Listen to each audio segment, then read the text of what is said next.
आप जैसे secret service में थे, आपको बहुत चीज़ें पता होगी। इंडिया को सबसे ज़्यादा खतरा कौन से देश थे? देखो सर, इंडिया को जो खतरा है सबसे ज़्यादा, अभी तो हमारा पड़ोसी देश ही चाइना है सर, जिससे हमारे को सबसे ज़्यादा दिक्कत है सर। डायरेक्ट तरीके से भी सबसे ज़्यादा दिक्कत हमारे को चाइना से ही है, क्योंकि चाइना कभी नहीं चाहेगा कि हम पावरफुल बने सर, क्योंकि पूरा का पूरा एशिया कंट्रोल चाइना ही चाहता है। ये आप अभी से मत देखो, अगर आप 1955 के अंदर देखो तो आप ज़ियाओ लाई जो चाइना के उस टाइम प्रीमियम थे, हमने एक बांडुंग कॉन्फ्रेंस करी उस टाइम, अगर आपको पता हो, बांडुंग कॉन्फ्रेंस हुई थी। एक्चुअली क्या होता था, जब सेकेंड वर्ल्ड वॉर के बाद, जब सेकेंड वर्ल्ड वॉर खत्म हुआ 1945 के बाद, हम लोग 47 में हम फ्रीडम हुए, 49 में चाइना हुआ, और उस टाइम दुनिया में दो ही सुपर पावर देश थे सर, एक यूएसएसआर था और दूसरा अमेरिका था। ये दोनों पावरफुल बन रहे थे। अब ये दोनों पावरफुल बन रहे थे, दोनों पावरफुल बनने के लिए हम लोग भी चाहते थे यार हमारी भी अर्थव्यवस्था सही हो। उसके लिए सबसे पावरफुल लीडर नेहरू जी, अपने ज़ियाओ लाई जिनको ब्रेन ऑफ चाइना कहा जाता है सर, दोनों ने डिसाइड किया कि यार हम क्यों ना एक बांडुंग कॉन्फ्रेंस करें और इसमें सारे यूरोप और एशिया के देशों को बुलाएं कि हमको भी आगे बढ़ने का अधिकार है।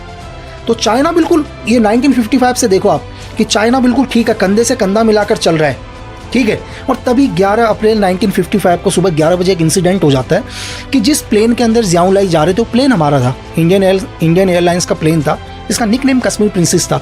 वो प्लेन इन्हें हांगकांग से लेकर जकार्ता लेके जाना था, ठीक है। क्रू मेंबर भी इंडिया का था उसमें 6 के 6, और ज़ियाओ लाई को उस प्लेन में जाना था।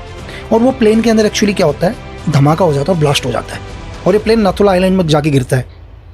जब ये प्लेन नथुला आइलैंड में जाके गिरा, और उस दिन चाइना के प्रधानमंत्री नहीं बैठे इस प्लेन में प्रीमियम आके, उनके अपेंडिक्स का दर्द हो गया था। पूरा वर्ल्ड एक तरफ हो गया सर।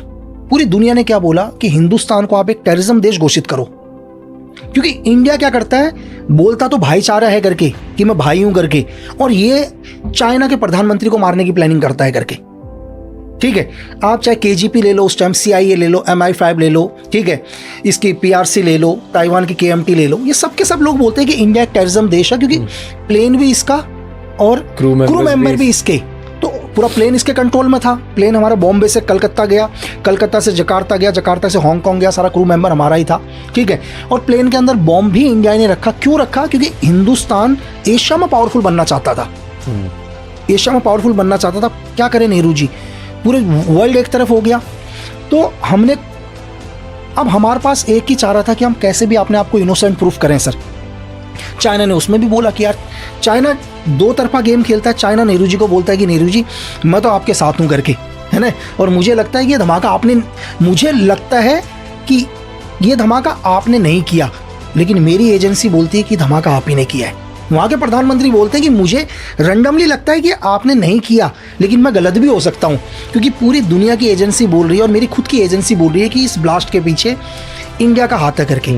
तो बोलता है कि मैं इतना कर सकता हूँ आपके लिए कि आप इसको पूरी दुनिया में आपका ही ऑफिसर इसको लीड करे, मैं इतना फेवर कर दूंगा आपको। तो यार नेहरू जी ने बोला यार ये भी बहुत कि मतलब ये केस अब इंटरनेशनल केस है ना, ये जो केस है एक इंटरनेशनल केस है, तो इस केस को जो लीड करे वो आपका ऑफिसर लीड कर ले पूरी दुनिया में, ठीक है। तो यार नेहरू जी ने कहा ये भी बहुत अच्छी बात है सर, आप हमारे को इतना सपोर्ट कर रहे हो और क्या चाहिए, ठीक है। अब हमारे एक ऑफिसर रामेश्वर नाथ काव, जिन्होंने RN खड़ी करी, जिन्होंने लास्ट में रॉ खड़ी करी थी सर, RNW खड़ी करी उन्होंने, वो जाते हैं जब उस केस का इन्वेस्टिगेशन करना शुरू करते हैं ना सर, जब थ्योरी निकलती है लास्ट में, तो थ्योरी में पता चलता है कि इस धमाके के पीछे ताइवान का हाथ था, अमेरिका ने डेटोनेटर दिया था, रशिया को पूरा पता था क्या हो रहा है करके, और खुद चाइना के प्रधानमंत्री को 6 घंटे पहले पता चल गया था कि प्लेन के अंदर बॉम्ब रखा हुआ है करके, लेकिन चाइना के प्रधानमंत्री ने बोला कि धमाका होने दो करके, ठीक है। मतलब इस धमाके को आप होने दो। क्यों? क्योंकि ये धमाका होगा तो मैं हिंदुस्तान का तो नाम आएगा ही आएगा, हिंदुस्तान तो बैकफुट में जाएगा ही, मेरा सबसे बड़ा दुश्मन ताइवान वो खत्म हो जाएगा, अमेरिका ने डेटोनेटर दिया, अमेरिका हमेशा के लिए चुप हो जाएगा ताकि मैं आगे वीटो पावर लूंगा, ठीक है। चाइना का गेम, और जब कि चाइना ने क्यों फेवर किया, एक सबसे बड़ा क्वेश्चन ये है कि लोगों ने उस टाइम बोला कि यार चाइना ने ये फेवर क्यों कर दिया कि हिंदुस्तान का एक ऑफिसर इसको लीड करे। उसके पीछे की कहानी सुनो, क्योंकि चाइना को ये लगता था कि दुनिया में सबसे बेवकूफ़ लोग हिंदुस्तानी हैं, अगर कोई अमेरिकन CIA का इसको लीड करेगा, KGP का लीड करेगा, MI5 का लीड करेगा तो खोल देगा। लगा हिंदुस्तान का तो सारे बेवकूफ़ है, जैसा चाहूँगा वैसा घुमाऊंगा फुटबॉल की तरह, तो मदद भी इसलिए करी ताकि कभी केस ना खुले करके। तो ये उस टाइम का चाइना है सर। और ये कैसे पता आपको? ये बहुत ओपन है? नहीं ओपन नहीं है, क्यों पता है मेरे को पूरी इसकी थ्योरी सर। क्या बात। तो अब 1955 से है, सोच लो आप। और वो एक ऐसा इंसिडेंट था जिस इंसिडेंट से सर अमेरिका को ताइवान के साथ अपना समझौता तोड़ना पड़ा सर, और वीटो पावर देना पड़ा आगे चाइना को। एक इंसिडेंट, क्योंकि डेटोनेटर अमेरिका का था सर, उस बॉम्ब में यूज़ किया हुआ डेटोनेटर अमेरिका का था। सिर्फ उस अमेरिका ने सिर्फ एक ही क्वेश्चन बोला उस टाइम, जब चाइना ने अमेरिका के ऊपर भी ब्लेम किया कि ये बॉम्ब तुमने दिया है। अमेरिका ने बोला नहीं, बोला कि डेटोनेटर मेरा है, मैं मानता हूँ, लेकिन बॉम्ब के अंदर 3 चीज़ें और हैं। एक्सप्लोजिव लगा हुआ है, पावर सोर्स लगा हुआ है, ठीक है, मैकेनिज्म लगा हुआ है। ये 3 चीज़ कौन से देश के हैं ये भी तो बताओ। चलो डेटोनेटर तो बोला कि हो सकता है मेरे देश का हो, कोई यहाँ से लेके गया हो, लेकिन ये ऐसा इंसिडेंट था कि अमेरिका को ताइवान के साथ अपना समझौता तोड़ना पड़ा। और ब्रेन चाइना का देखो ना, कि एक आदमी ने बैठकर इस प्लेन के अंदर आई थिंक 19 लोग थे सर, क्रू मेंबर लगा के, 19 में से 17 ऑन द स्पॉट खत्म हो गए थे। 17 आदमियों की कुर्बानी दी, अपने खुद के लोगों की भी कुर्बानी दी। चाइना के खुद के कम से कम 6 या 7 डेलीगेट चाइना के मारे गए सर।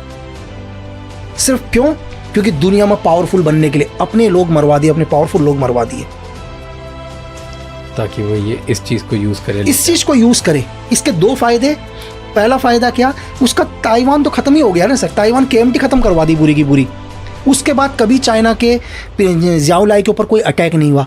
अमेरिका कभी नहीं बोल पाया, क्योंकि अमेरिका ने अगर चाइना के खिलाफ उस टाइम कुछ भी बोलता तो बोला तुमने तो मेरे को मरवाने की प्लानिंग करी। अब अमेरिका को बैकफुट में होना पड़ गया उस एक इंसिडेंट के चक्कर में, ठीक है। बेचारा उसने सोचा कि हिंदुस्तान को भी मैं करूँ करके, कि हिंदुस्तान भी एक टेररिज्म देश में आ जाएगा। वो तो इंडिया ने अपने आप को इनोसेंट प्रूफ कर दिया सर।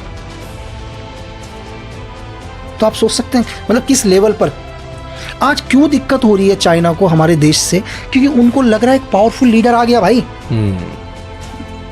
दिक्कत इसलिए तो है ना, इससे पहले तो कोई दिक्कत नहीं थी ना, चाइना को दिक्कत हो रही थी ना दूसरे देशों को दिक्कत हो रही थी।